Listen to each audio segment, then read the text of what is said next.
جا رہا ہے کہ تمہیں کتاب بھی ملے گی، حکمت بھی ملے گی، تم رسول بھی ہوگے اپنے زمانے کے اندر، لیکن ثم جاءکم رسول، پھر تمہارے پاس وہ عظیم الشان رسول آئیں۔ تو میں نے آپ کو پچھلے دنوں بھی عرض کی تھی کامن ناؤن اور پراپر ناؤن کے حوالے سے، تو یہاں پہ کامن ناؤن کے طور پہ رسول آیا، لیکن وہ رسول ایسا ذی شان ہے کہ اس کا نام نہ بھی لیا جائے تو بھی سب کو پتہ ہے کہ یہاں پر کس سے مراد، کس کی ذات والا صفات مراد ہے۔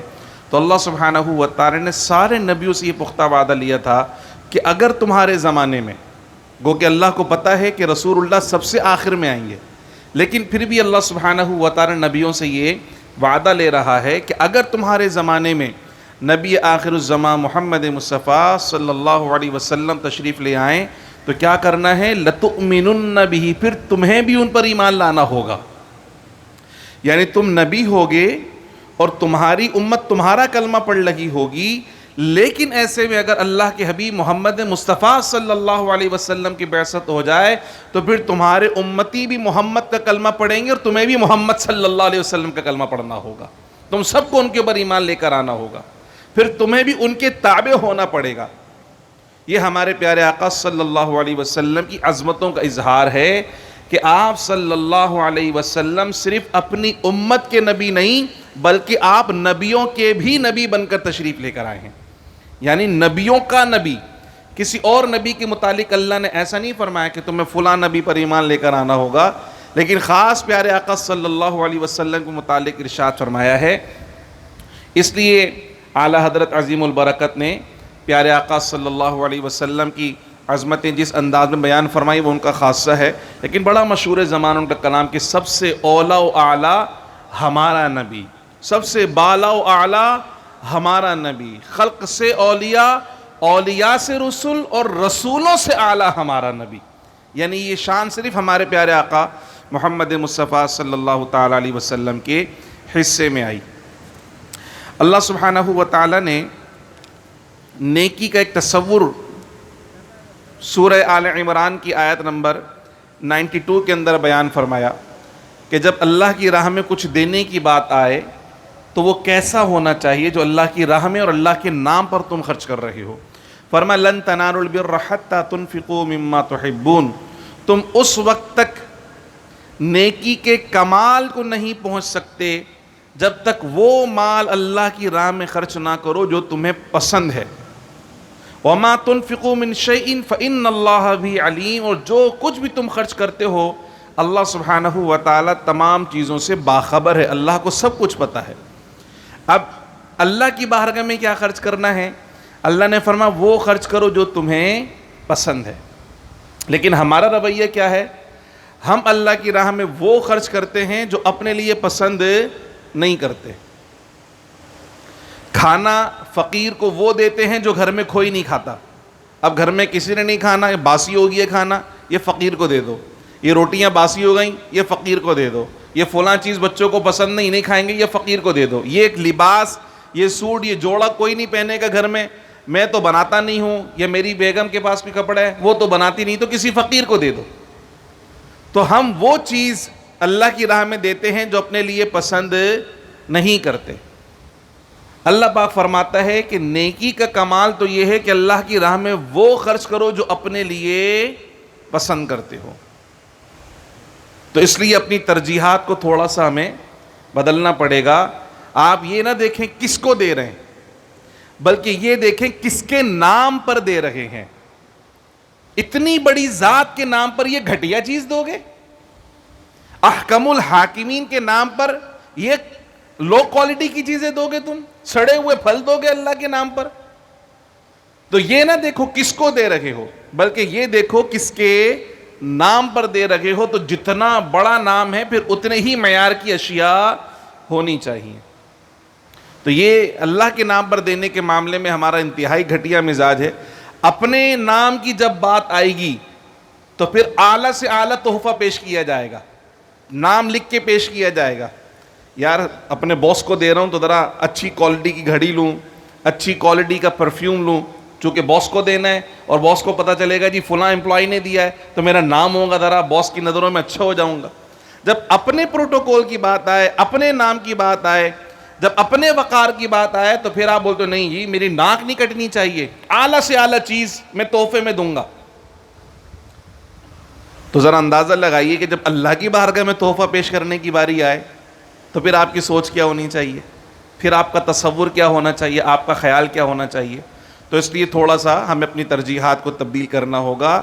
جب بھی اللہ کی راہ میں خرچ کریں کوشش کریں کہ جو اپنے لیے پسند کرتے ہیں ویسا ہی خرچ کریں، وگرنہ نہیں کریں.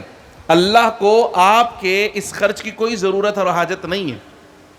جو کچھ ہم اللہ کی راہ میں خرچ کرتے ہیں اس کا الٹیمیٹ فائدہ ہمیں ہوتا ہے، ثواب ہمیں مل رہا ہے، برکت ہمیں مل رہا ہے، رحمت ہمیں مل رہی ہے، دعائیں ہمیں مل رہی ہیں.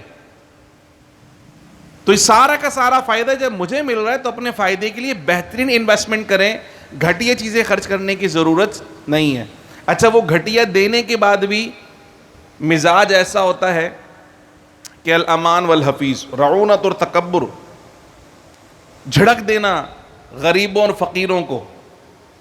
رمضان شریف میں راشن بانٹ رہے ہیں تو راشن بانٹنے کے لیے وہ دھکم پیل، وہ ڈنڈے چل رہے ہیں، ذلیل کیا جا رہا ہے لوگوں کو، ادھر سے ادھر ادھر سے ادھر بھگایا جا رہا ہے. بڑے بڑے این جی اوز کے نام آ رہے ہیں جو کہ جی فلاں جگہ چلے جاؤ، وہ کہتے جی فلاں جگہ چلے جاؤ، وہ جگہ فلاں جگہ چلے جاؤ. اللہ کی مخلوق کو پریشان کر رہے ہیں. نہیں دے سکتے تو پروموشن کرنے کی ضرورت ہی کیا ہے؟ کیوں لوگوں کو آسرا دیں؟ آسرا دیا ہے تو پوری کریں ان کی آس کو، لیکن عزت اور احترام کے ساتھ. اللہ نے فرمایا لا تبطلوا صدقاتکم بالمن والاذی، جو اپنے صدقات تم خرچ کر رہے ہو اس کو ضائع نہیں کرنا، اس کو باطل نہیں کرنا. یہ باطل کیسے ہو جائیں گے؟ دو چیزیں فرمایا، من احسان جتا کر ضائع نہیں کر دینا کہ میں نے وہ دیا تھا نا تمہارے کو، میں نے تو فلاں کے گھر پہ دلوایا تھا سامان، میں نے تو یہ دیا تھا، میں نے اس کے بچوں کو کپڑے دیے، احسان جتا رہے. والاذی تکلیف دینا، فرمایا یہ جو احسان جتانا ہے اور تکلیف دینے سے بہتر پتہ ہے کیا ہے؟ قول معروف ومغفرۃ خیر من صدقۃ یتبعها اذی. صاف ستھرا منع کر دو یا معافی مانگ لو، یہ اس صدقے سے بہتر ہے جس کے پیچھے تکلیف پوشیدہ ہو، جس سے اللہ کی مخلوق کو تم ذلیل کر رہے ہو. اس سے بہتر ہی ان سے بولو بھائی معاف کر دو، میرے پاس نہیں ہے. یہ زیادہ بہتر ہے بجائے اس کے کہ اپنی زبان کی تیر ان کے اوپر چلاؤ اور ان کا دل دکھاؤ. اللہ نے اگر دینے کے قابل کیا تو اللہ کی مہربانی ہے. لمحے بھر میں کیا سے کیا ہو جاتا ہے اب آپ کے سامنے. اس وقت ملک کا سینیریو آپ کے سامنے. اللہ جس کو چاہے کرسی پر بٹھا دے، جس کو چاہے کرسی سے نیچے کر دے. اسباب کچھ بھی بن سکتے ہیں لیکن پل بھر میں کیا سے کیا ہو سکتا ہے. تو اگر ابھی آپ دینے والے ہیں تو ہو سکتا ہے کل آپ دینے والے نہ رہیں. تو جب دینے والا اللہ نے بنایا ہے تو اللہ کا شکر ادا کرتے ہوئے انتہائی وقار اور اطمینان کے ساتھ اللہ کی راہ میں خرچ کرنا چاہیے. پھر اللہ سبحانہ و تعالیٰ نے مکہ مکرمہ کا ذکر فرمایا کہ پہلا گھر عبادت کے لیے جو اللہ سبحانہ و تعالیٰ نے بنوایا وہ مکہ مکرمہ ہے، اور یہ تمام جہان والوں کے لیے برکت والا بھی ہے اور یہاں سے ہدایت کا ظہور بھی ہوا. اس کے اندر بہت ساری نشانیاں ہیں. اس کے اندر مقام ابراہیم بھی ہے، اور اس کی سب سے بڑی شان یہ ہے کہ جو اس کی حدود میں داخل ہو جاتا ہے وہ حالت امن میں آ جاتا ہے. اللہ سبحانہ و تعالیٰ نے اس کو جائے امن بنا دیا ہے. انسان خیال کرے نہ کریں، درندے تک حدود حرم کا خیال کرتے ہیں. درندے بھی حدود حرم کے اندر شکار نہیں کرتے. تو حدود حرم کے اندر کوئی جانی دشمن بھی موجود ہو تو اس سے بدلہ لینے کی اجازت نہیں ہے. وَلِلَّهِ عَلَى النَّاسِ حِجُّ الْبَيْتِ مَنِ اسْتَطَاعَ إِلَيْهِ سَبِيلًا. حج کی عبادت کا ذکر آیا کہ اللہ نے جنہیں توفیق عطا فرمائی ہے، جنہیں مال کی فراوانی عطا فرمائی ہے، ان پر لازم ہے کہ وہ اللہ کے گھر کا حج کریں. حج کے حوالے سے ایک اہم بات میں آپ سے عرض کروں کہ حج کب فرض ہوتا ہے. پہلے کے زمانوں میں ایسا ہوتا تھا، حج کے ویسے 4 ایام 4 مہینے اللہ سبحانہ و تعالیٰ نے قرآن کے اندر بیان فرمائے جن میں حج کے احرام باندھا جا سکتا ہے. تو دور دراز سے لوگ سفر طے کر کے آتے تھے تو وہ اسی حساب سے اپنا احرام باندھ کر نکلا کرتے تھے. کئی مہینوں کا سفر کرنا پڑتا تھا. اچھا آج سفر تو چھوٹا ہو گیا ہے لیکن تیاری مہینوں پہ منحصر ہو گئی ہے. تیاری بڑے لمبے عرصے تک چلتی ہے. تو ایک دفعہ میں رجب کے مہینے میں اپنے استاد صاحب سے ملنے گیا، ایک میٹنگ میں تھا تو وہاں سے جمعہ پڑھنے استاد صاحب کے پاس چلا گیا. تو میں نے دیکھا کہ وہ رجب کے مہینے میں حج کے فضائل بیان کر رہے ہیں. تو میں نے نماز کے بعد استاد صاحب سے پوچھا, استاد صاحب رجب کے مہینے میں حج کے فضائل بیان کرنے کی کیا حکمت ہے؟ کہنے لگے یہی تو موقع ہے حج کے فضائل اور حج کے مسائل بیان کرنے کا, چونکہ ان مہینوں میں حج کی درخواستیں جمع ہوتی ہیں. ان مہینوں میں حج کی درخواستیں جمع ہوتی, تو اس مہینے میں بتاؤ کہ حج کی فضیلت کیا ہے اور حج کس کے اوپر فرض ہے. اب آپ جب 8 ذی الحج کو تقریر کرو گے حج کی فضیلت پہ, تب بندے کو پتہ چلا رہے مجھ پہ تو اس سال حج فرض تھا اور مجھے پتہ ہی نہیں چلا, تو اس وقت تو حج پہ نہیں جا سکتا وہ. تو جن ایام میں یہ مسئلہ مطلب سماعت فرما لیں آپ, جن ایام میں حج کے فارم بھرے جا رہے ہوتے ہیں گورنمنٹ کی جانب سے, ان ایام میں اگر آپ کے پاس اتنے پیسے موجود ہیں کہ آپ سفر حج اختیار کر سکتے ہیں, سفر حج کے خراجات برداشت کر سکتے ہیں, تو آپ پہ حج کرنا فرض ہو جاتا ہے ان ایام میں جب حج کے فارم بھرے جا رہے ہیں. چونکہ اس کے بعد شوال کے اندر اگر آپ بھرتے, شوال میں تو حج کے فارم بھرے ہی نہیں جاتے, اور پرائیویٹ حج تو اتنا زیادہ مہنگا ہو گیا افورڈ ہی نہیں کر سکتے آپ اسے. تو سرکاری حج کے فارم جب بھرے جا رہے ہیں, ان ایام میں اگر کسی کے پاس حج کے خراجات جتنے پیسے ہیں تو اس پہ حج کرنا فرض ہے, اس کو فارم بھرنا پڑے گا, حج کرنا پڑے گا. اگر وہ نہیں کرتا تو وہ گناہ گار ہوگا. وہ یہ تصور کرے جی اگلے سال کر لوں گا, تو اگلے سال کی گارنٹی کس نے دی ہے کہ اگلے سال تک پہلی بات تو زندہ بھی رہو گے, اور دوسرا اگلے سال تک مالدار بھی رہو گے؟ یہ کس نے گارنٹی دی آپ کو؟ اور زندگی میں ایک مرتبہ حج کرنا فرض ہے, صرف ایک مرتبہ. تو اس لیے جیسے ہی اللہ تعالیٰ موقع عطا فرمائے حج کرنے کے لیے, بوڑھے ہونے کا انتظار نہ کریں کہ بوڑھا ہوں گا تو حج کرنے جاؤں گا. وہ کہتے ہیں 900 چوہے کھا کے بلی حج کو چلی, تو اس وقت تو خود چلا پھرا نہیں جا رہا ہوتا, دوسروں پہ بوجھ بنتا ہے بندہ جا کر. تو اللہ تعالیٰ نے اگر جوانی میں توفیق عطا فرمائی اور صاحب استطاعت بنایا, حج کے سفر کے اخراجات اگر آپ برداشت کر سکتے ہیں, تو ایسی صورت میں ان ایام میں جب حج کے فارم بھرے جا رہے ہوتے ہیں, اگر آپ صاحب وسعت ہیں تو آپ اپنی درخواست لازمی جمع کروائیں. نام آتا ہے نہیں آتا وہ اللہ سبحانہ و تعالیٰ کی مرضی و منشا پر ہے. قرآن اندازی میں نام آ گیا تو اچھی بات ہے, نہیں آیا تو کوئی بات نہیں. کم سے کم آپ گناہ گار نہیں ہوں گے کہ حج فرض تھا مگر آپ نے چھوڑ دیا, اس کا گناہ آپ کو نہیں ملے گا. ٹھیک ہے. پیارے آقا صلی اللہ علیہ وسلم کی حدیث شریف, سرکار فرماتے ہیں کہ جس پہ حج فرض ہو اور وہ حج نہ کرے تو اللہ کو اس سے کوئی پرواہ نہیں کہ وہ یہودی ہو کر مرے یا نصرانی ہو کر مرے, معاذ اللہ. اس لیے اللہ نے مال دیا ہے تو اللہ کی راہ میں خرچ کریں. ایک اور حدیث مبارک آپ کو بتاؤں کہ ویسے تو حج کرنے پہ خرچہ بہت آتا ہے, 4-4, 5-5 لاکھ روپے خرچ ہونے, لیکن پیارے آقا صلی اللہ علیہ وسلم نے فرمایا حج اور عمرہ تونگری لے کر آتا ہے. حج اور عمرے سے بندہ غریب نہیں ہوتا, بلکہ حج عمرہ کرنے سے اللہ سبحانہ و تعالیٰ مال میں اور برکت عطا فرماتا ہے.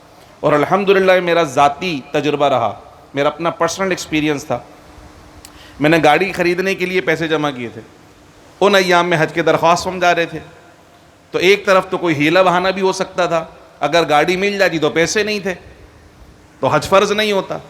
لیکن پھر اللہ نے دل میں ڈالی کہ گاڑی تو کبھی بھی آ سکتی ہے, حج پتہ نہیں نصیب ہو کہ نہ ہو, تو اس لیے پیسے ہیں تو فوراً حج کے فارم بھر دیے جائیں. حالانکہ ڈبل قیمت میں حج ہو رہا تھا. 2018 میں 3.25 لاکھ روپے کا حج تھا اور 2019 میں 4.5 لاکھ روپے کا حج تھا. اب تو پتہ نہیں کتنے لاکھ روپے کا ہوگا. تو اللہ نے حج رکھا ہی امیروں کے لیے, تو وہ الحمدللہ حج بھی ہو گیا 2019 میں, اور اس کے بعد الحمدللہ گاڑی بھی آ گئی, سب کچھ ہو گیا, سارے معاملات ہو گئے, کسی معاملے میں کوئی رکاوٹ پریشانی نہیں آئی. تو یہ ذاتی تجربہ الحمدللہ پیارے آقا کی حدیث مبارکہ کا میں نے الحمدللہ وہ برکتیں لوٹی ہیں. میں آپ سے عرض کروں گا کہ آپ پریشان نہ ہو کہ اگر خرچ کر دیے تو کیسے آئیں گے. پہلے بھی اللہ نے دیے, بعد میں بھی اللہ دے گا. آپ مطلب کتنی چھوٹی سوچ ہے کہ اللہ کے گھر پر جاؤ گے تو خالی آ جاؤ گے واپس, کیا ہے؟ کوئی آپ کسی سخی کے گھر پر چلے جاؤ تو آپ کو امید ہوتی ہے یار کچھ نہ کچھ تو دے گا, اور وہ تو سخیوں سے بڑھ کر سخی ہے, سارے خزانوں کا مالک وہی ہے, وہ جس کو چاہے جیسے چاہے نوازے. آپ نے گمان کیسے کیا کہ وہ آپ کو اپنا مہمان بلائے اور خالی لوٹا دے گا آپ کو؟ آپ کے کام نہیں بنیں گے وہاں سے, آپ کی مرادیں پوری نہیں ہوں گی. یہ سوچا کیسے آپ نے؟ بلکہ آپ کی تو تمنا یہ ہونا چاہیے پیسے جمع ہو, مکے جانے کے فوراً بھی مکے جا رہا ہوں میں اللہ کی بارگاہ میں جا رہا ہوں, سارے کام اپنے وہیں سے بنوا کے آؤں گا, مجھے قائد اعظم کی ضرورت نہیں, مجھے صرف اللہ تعالیٰ کی ضرورت ہے. وہاں جاؤں گا سارے معاملے میرے حل ہو جائیں گے. تو یہ سوچ نکالیں، بچی کی شادی کرنی ہے پیسے کہاں سے آئیں گے، گھر خریدنا ہے پیسے کہاں سے آئیں گے، فلاں کرنا ہے کہاں سے آئیں گے؟ اللہ دے گا. کہاں سے کیا آئیں گے؟ اللہ دے گا. اللہ نہ کرے اگر کوئی آزمائش آ جائے جیسے مجھ پر آئی اس سال میں، میری اہلیہ کی شدید طبیعت خراب ہوئی، میں تو 5 لاکھ روپے بینک میں جمع کروا چکا، میرے پاس تو پیسے ہی نہیں. ایک دن پہلے زکوٰۃ دینے والا تھا، ایک دن بعد زکوٰۃ لینے والا بن گیا میں تو. اب پیسے نہیں، آزمائش آئی، اللہ تعالیٰ نے اس آزمائش سے بھی نکالا، اللہ تعالیٰ نے اس کے اندر بھی آسانیاں پیدا فرمائی. تو اگر اللہ نہ کرے کوئی آزمائش آ جائے، کوئی 5 لاکھ روپے آپ کو پتہ چلے آپریشن ہو گیا، اوپن ہارٹ سرجری ہو رہی ہے، 5 لاکھ روپے جمع کرا دو، لو بھائی بچی کی شادی گئی، مکان گیا، گاڑی گئی، لے لو. کیسے لے سکتے ہو؟ واپس بھی نہیں ملے گا، ریٹرن بھی نہیں ملے گا اب تو. اور اللہ کی بارگاہ میں جاؤ گے تو اس سے زیادہ لے کر اللہ کی بارگاہ سے واپس آؤ گے الحمدللہ. تو یہ سوچ اپنے ذہن سے نکالیں کہ اللہ کی راہ میں خرچ کرنے سے بندہ معاذ اللہ فقیر ہوتا ہے، ایسا ہرگز نہیں ہے. پھر اللہ سبحانہ و تعالیٰ نے فرمایا وَاعْتَصِمُوا بِحَبْلِ اللَّهِ جَمِيعًا وَلَا تَفَرَّقُوا، اللہ کی رسی کو مضبوطی سے تھامے رکھو اور فرقوں میں نہیں بٹو.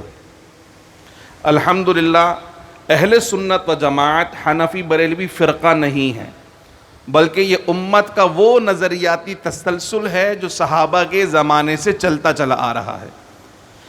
جتنی جماعتیں بنی وہ ہم سے کٹ کر بنی ہیں. آپ یوں سمجھیں ایک تنا ہے درخت کا، اس تنے میں سے شاخیں کاٹ دی جائیں اور کہیں اور گاڑ دیا جائے تو ایک اور درخت بن جائے گا، ایک اور نئی چیز، نئی ایک شاخ بن کے چلی جائے گی. لیکن اصل چیز کیا ہے؟ وہ تنا ہے. تو اہل سنت و جماعت حنفی بریلوی یہ امت مسلمہ کا تنا ہے، اصل تنا جو صحابہ کرام کے زمانے سے چلتا چلا آ رہا ہے. باقی جتنے فرقے وجود میں آئے وہ سب اہل سنت سے کٹ کر بنے. آپ تاریخ پر کر دیکھ لیں، پہلی صدی ہجری میں آپ کو کوئی فرقے نظر نہیں آئیں گے. اس کے بعد جتنے بنے ہیں آسمان سے کوئی نہیں اترا. پہلے سنی تھا، بعد میں گمراہ ہوا، پہلے سنی تھا، بعد میں گمراہ ہو کر کسی اور جماعت، کسی اور فرقے کا بانی بنا اور اس نے اپنے لوگ بنا لیے. تو اصل جو دین کی اصل اساس ہے وہ کیا ہے؟ اہل سنت و جماعت، جس کے الحمدللہ ثم الحمدللہ ہم پیروکار ہیں. اللہ سبحانہ و تعالی ہمیں اس پہ استقامت نصیب فرمائے اور اللہ سبحانہ و تعالی ہمیشہ گمراہی سے محفوظ فرمائے. پھر اللہ سبحانہ و تعالی نے ایک عظیم الشان احسان جتایا. فرمایا لوگوں اللہ کی وہ عظیم الشان نعمت یاد کرو کہ تم تو آپس میں ایک دوسرے کے دشمن تھے، ایک دوسرے کے خون کے پیاسے تھے. ہم شاید اس بات کو نہ سمجھ سکیں لیکن مکے اور مدینے کے جو لوگ تھے اس بات کو سمجھ سکتے ہیں. خاص طور پہ مدینے والے جن کے وہاں اوس اور خزرج 1000 سال سے ان کی لڑائی جاری و ساری تھی، اوس اور خزرج کی. لیکن جب پیارے آقا صلی اللہ علیہ وسلم کی غلامی کا شرف انہیں حاصل ہوا تو پھر وہ دشمنی بھائی چارے میں تبدیل ہو گئی، ایک دوسرے کے بھائی بھائی بن گئے. تو فرمایا وَاذْكُرُوا نعمت اللہ علیکم اذ کنتم اعداء فألف بین قلوبکم. یاد کرو اللہ کی عظیم الشان نعمت کہ تم ایک دوسرے کے دشمن تھے، اس نے وہ نعمت تمہیں عطا فرمائی، اس کی برکت سے کیا ہوا؟ فألف بین قلوبکم، اللہ نے تمہارے دلوں میں اس کی محبت عطا فرمائی. فأصبحتم بنعمتہ اخوانا، اور پھر اس نعمت کے صدقے میں تم آپس میں بھائی بھائی بن گئے. تو یہ پیارے آقا صلی اللہ علیہ وسلم کی رحمت للعالمین کا صدقہ، آپ کی بعثت مبارکہ کا صدقہ، جو ایک دوسرے کے خون کے پیاسے تھے اللہ نے انہیں آپس میں بھائی بھائی بنایا. اور یہ بھائی چارگی کا رشتہ اتنا عالمگیر ہوا، اتنا عالمگیر کہ اب دنیا کے کسی بھی خطے میں لا الہ الا اللہ محمد الرسول اللہ صلی اللہ علیہ وسلم کا کلمہ پڑھنے والا کوئی شخص ہو، وہ کوئی سی بھی زبان بولتا ہو، دنیا کے کسی بھی خطے میں رہتا ہو، کسی بھی نسل، کسی بھی خاندان سے تعلق رکھتا ہو، جو محمد الرسول اللہ کا کلمہ پڑھنے والا ہے وہ ہمارا بھائی ہے، وہ ہمارا بھائی ہے. اور اس یونیورسل برادرہڈ کی جو بنیاد ہے وہ پیارے آقا صلی اللہ علیہ وسلم کی غلامی پر رکھی گئی ہے. اور اللہ نے بھی بار بار اس بات کو ارشاد فرمایا کہ اپنے اس بھائی چارے کو انما المؤمنون اخوہ، مومن آپس میں ایک دوسرے کے بھائی بھائی ہیں، اس رشتے کو مضبوط سے مضبوط تر کرو.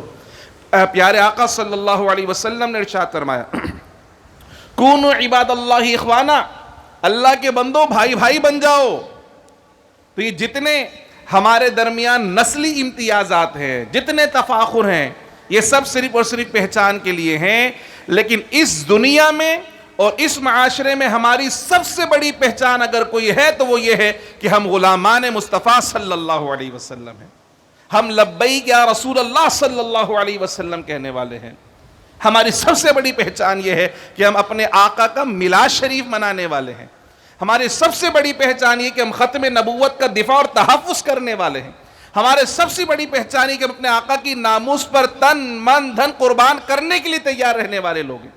تو ہماری سب سے بڑی پہچان نسبت مصطفیٰ صلی اللہ علیہ وسلم ہے. اور اسی نسبت کی وجہ سے ہم سب ایک دوسرے کے بھائی بھائی بنے ہوئے ہیں.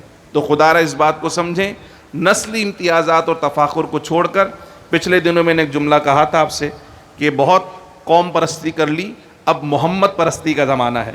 اب محمد صلی اللہ علیہ وسلم کی سچی غلامی کو اختیار کریں تو اللہ سبحانہ و تعالی انشاءاللہ دونوں جہاں میں عزت اور سرخروئی کا تاج عطا فرمائے گا. بھائی یہ جو سوال لکھ کر دے رہے ہیں نا, خاص طور پہ مرد حضرات, ان سے میری گزارش ہے کہ اپنا نام بھی لکھیں اور فون نمبر بھی اس کے اوپر لکھا کریں تاکہ ریکارڈ میں رہے کہ کس نے یہ سوال کیا ہے. ٹھیک ہے. اچھا جی, ان کا سوال یہ ہے کہ اولیاء کرام کے مزارات پر ان الفاظ میں منت یا دعا مانگنا, مثلا حضرت عبداللہ شاہ غازی میرا فلاں کام کر دیں, میں آپ کی درگاہ پر لنگر کروں گا, کیا یہ جوہلا کے لیے شرک کا دروازہ کھولنے میں مدد کے مترادف نہیں؟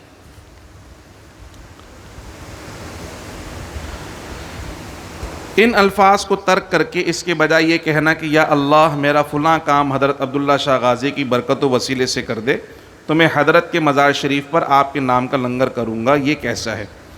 دیکھیں, اگر آپ نے کل کا بیان بھی سماعت فرمایا ہو اور اس کے علاوہ بھی اگر آپ نے وسیلے کے حوالے سے ہمارے کبھی بیان سماعت کرے ہوں تو ہماری جو تعلیم ہے اور ہمارے بزرگوں کی جو تلقین وہ یہی ہے کہ ہم نے اللہ کی بارگاہ میں بزرگوں کا وسیلہ پیش کرنا ہے. اے اللہ اپنے اس محبوب بندے کی برکت سے میرا فلاں کام کر دے, ان کے وسیلے سے فلاں کام کر دے. یہی محبوب, یہی مستحسن طریقہ ہے.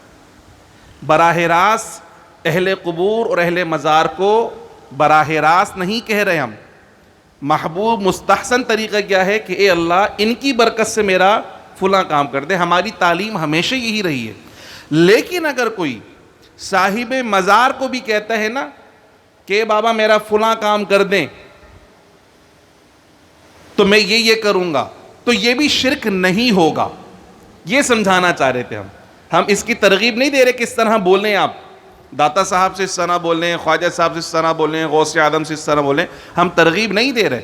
لیکن ہم آپ کو بتا رہے ہیں کہ اگر کوئی مسلمان ایسا بھی کرے تو بھی شرک نہیں ہوگا, چونکہ وہ مومن کتنا ہی جاہل کیوں نہ ہو.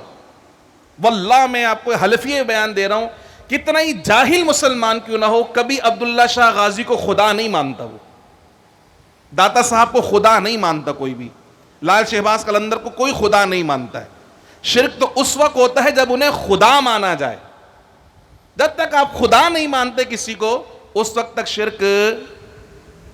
یہی ایک فرق ہے, اپنا معبود ماننا, انہیں حقیقی دینے والا ماننا. تو ایسا کوئی بھی مسلمان نہیں سمجھتا ہے, جاہل ہوتا ہے جو اس طرح کی حرکتیں کرتا ہے, پڑھا لکھا تو نہیں کرتا, لیکن وہ جاہل بھی ان بابا کو اللہ یا خدا یا معبود ہرگز نہیں مانتا ہے, بلکہ اللہ کا ولی سمجھ کر ہی انہیں پکارتا ہے. اور اس کو پتا ہے کہ اگر وہ بھی دیں گے تو کہاں سے دیں گے, اللہ کی ادا سے دیں گے, چونکہ اللہ نے ان کو دینے والا بنایا ہے. لیکن ہماری ترغیب اور ہمارے علماء کا طریقہ اور محبوب طریقہ یہی ہے کہ اللہ کی بارگاہ میں دعا کی جائے کہ اے اللہ اپنے اس محبوب ولی کی برکت سے میرا فلاں کام کر دے, فلاں کام میں آسانی کر دے, تو میں ان کے اصالے ثواب کے لیے لنگر کروں گا اور اہتمام کروں گا. تو یہ ہم نے کل بھی اسی انداز میں سمجھایا تھا اور آج بھی یہی کہہ رہے ہیں, اور محبوب طریقہ یہی ہے. لیکن یہ کہنا کہ جی جوہلا کے لیے شرک کا دروازہ کھل جائے گا, شرک کا دروازہ کھولنے کے مترادف ہے, تو میں آپ کو سیدھی سی بات بتا دوں کہ شرک اسی وقت ہوتا ہے جب کسی کو خدا مانا جائے. اگر خدا نہیں مان رہے تو شرک نہیں ہوگا. نوزائیدہ غیر محرم بچوں کو بطور اولاد گود لے کر پالنا شرعاً کیسا ہے؟ ان کے بالغ ہونے پر پردے کی کیا شرعی اور معاشرتی احکام ہوں گے؟ لے پالک بچوں کے برتھ سرٹیفکیٹ پر ولدیت میں سگے باپ کی جگہ گود لینے والے کا نام لکھوانا شرعن کیسا ہے، جبکہ سگے ماں باپ کی طرف سے اجازت ہو۔ دیکھیں پہلی بات تو یہ ہے کہ اگر سگے ماں باپ زندہ ہیں تو کسی کے لیے جائز نہیں ہے کہ اپنی اولاد کسی اور کو گود دے دے، یہ جائز نہیں ہے، یہ سن لیجئے، اپنی اولاد کسی اور کو پالنے کے لیے دینا یہ درست نہیں ہے، یہ طریقہ بالکل درست نہیں ہے، بے شمار قباحتیں اس کے اندر موجود ہیں۔ ہاں کوئی یتیم بچہ گود لے لینا، یتیم بچہ گود لے لینا ایک الگ کیفیت ہے، جس کی پرورش کرنے والا کوئی نہیں ہے، وہ آپ نے گود لے لیا، وہ ایک الگ کیفیت ہے۔ لیکن جن کے ماں باپ زندہ ہیں وہ اپنے بچے اگر دوسروں کو کرائے پر دے رہے ہیں تو یہ طریقہ درست نہیں ہے، اس میں بے شمار قباحتیں موجود ہیں۔ ابھی جیسے اسی کے اندر دیکھ لیں، پہلی بات تو یہ کہ بچہ گود لیا، اگر اس بچے کو دودھ پلا دیا ان خاتون نے جنہوں نے گود لیا ہے، پھر تو ٹھیک ہے، رضاعت کا رشتہ قائم ہو جائے گا، بہت ساری پیچیدگیاں ختم ہو سکتی شرعاً۔ لیکن اگر دودھ نہیں پلایا تو یہ خاتون اور ان کا شوہر اس بچے کے لیے ہمیشہ نامحرم رہیں گے، یہاں تک کہ جب وہ بالغ ہو گیا تو پھر ان خاتون کو بھی اس بچے سے، اگر لڑکا ہے تو لڑکے سے، اور لڑکی ہے تو مرد صاحب کو جو ہے اس بچی کو ان مرد سے پردہ کرنا پڑے گا، نامحرم ہے۔ باپ والی بے تکلفی اور ماں والی بے تکلفی یہ بچے اختیار نہیں کر سکتے۔ سب سے بڑا مسئلہ تو یہی آتا ہے، سب سے پہلا مسئلہ یہ۔ دوسرا جو ہمارے وہاں مسئلہ ہے وہ جیسے انہوں نے برتھ سرٹیفکیٹ کا کہا، برتھ سرٹیفکیٹ ہے یا بے فارم وغیرہ ہے، اس میں ولدیت کا کالم ہوتا ہے، تو ولدیت کے کالم کے اندر جو ہے وہ گود لینے والے شخص کا نام بطور باپ کے لکھوایا جاتا ہے، اگرچہ سگے ماں باپ اس بات کی اجازت دیں لیکن شریعت اس بات کی اجازت نہیں دیتی ہے۔ شریعت یہ کہتی ہے کہ جہاں کہیں بھی باپ کا جب نام لیا جائے گا تو اصلی باپ کا نام لینا فرض ہے، اصلی باپ کا نام، کسی اور کی طرف نسبت کرنے کی اجازت نہیں۔ بخاری شریف کتاب المناقب کے اندر باقاعدہ حدیث مبارکہ موجود ہے، پیارے آقا صلی اللہ علیہ وسلم نے فرمایا کہ جس نے اپنی نسبت اپنے باپ کے علاوہ کسی اور کی طرف کی تو اس نے اس کی نافرمانی کی ہے جو ابو القاسم محمد مصطفیٰ لے کر آئے ہیں، یعنی وہ قرآن کی کھلم کھلا خلاف ورزی کرنے والا ہے۔ اسی طرح اللہ تعالیٰ نے سورہ احزاب میں فرمایا ادعوہم لآبائہم هو اقسط عند اللہ، ان بچوں کو ان کے حقیقی باپ کے نام سے پکارو، یہی انصاف کی بات ہے، اپنا نام ہرگز دینے کی اجازت نہیں ہے۔ قانوناً اس کو کس طرح حل کیا جا سکتا ہے؟ تو قانوناً حل کرنے کا طریقہ یہ ہے کہ ولیت کے بجائے ایک کالم ہوتا ہے گارجین شپ کا، سرپرست کا، تو جنہوں نے گود لیا ہے وہ سرپرست کی حیثیت سے اپنا نام اس میں لکھوا سکتے ہیں، والد کی حیثیت سے اپنا نام ہرگز نہیں لکھوا سکتے۔ جہاں کہیں بھی باپ کا نام آئے گا اصل باپ کا نام لینا اور لکھوانا لازم ہے۔ جو کوئی ایسا کرتا ہے کہ اصل باپ کی جگہ اپنا نام لکھوا دیتا ہے تو وہ ہرگز درست نہیں کر رہا، شریعت کی خلاف ورزی کر رہا ہے۔ اسی طرح وہ بچوں سے چھپاتے ہیں کہ اصل باپ آپ کون ہے، کہتے ہیں جی اب یہ بڑے ہو جائیں گے، اگر ان کو بتا دیا کہ یہ ہماری اصل اولاد نہیں تو ان کا دل دکھے گا، اس کا دل دکھے گا۔ تمہیں اس بات کا خیال ہے اللہ اس کے رسول کی نافرمانی ہو رہی ہے، اس کا تمہیں خیال نہیں ہے۔ آخرت میں کس کی بارگاہ میں جواب دینا؟ اللہ کی بارگاہ میں جواب دینا ہے، بچے کو جواب دینا ہے تم نے اپنے۔ تو جب شریعت کے احکامات کی آپ پابندی کرتے ہیں تو پھر اللہ سبحانہ و تعالیٰ آپ کے لیے آسانیاں پیدا فرماتا ہے، اللہ کا وعدہ ہے، جو دین کی پابندی کرے گا اللہ اس کے لیے آسانیاں پیدا کرے گا، اور جو دین کے خلاف جائے گا وہ اپنے آپ کو دلدل کے اندر جو ہے نا وہ دھساتا چلا جائے گا، وہ نافرمانی پہ نافرمانی، نافرمانی پہ نافرمانی والے کاموں کے اندر دھستا چلا جائے گا۔ اس لیے جو شریعت کا حکم ہے وہ آپ سے عرض کر دی ہے، باقی اللہ سبحانہ و تعالیٰ عمل کی توفیق عطا فرمائے۔ کسی کی بھی بچے کو گود اگر لیا ہے تو نام جو ہے وہ اصل باپ کا ہی آئے گا، گود لینے والے کا نام باپ کے نام کی جگہ استعمال نہیں ہو سکتا ہے۔ ذکر اللہ عز و جل انشاءاللہ درود پاک پڑھ لیں بآواز بلند ایک مرتبہ، آنکھیں بند کر کر گنبد خضرا کا تصور کرتے ہوئے، اللہم صلی علی سیدنا محمد وعلی آلہ وصحبہ وسلم۔ حسبی ربی جل اللہ ما فی قلبی غیر اللہ، حسبی ربی جل اللہ ما فی قلبی غیر اللہ، نور محمد صلی اللہ لا الہ الا اللہ لا الہ الا اللہ لا الہ الا اللہ لا الہ الا اللہ لا الہ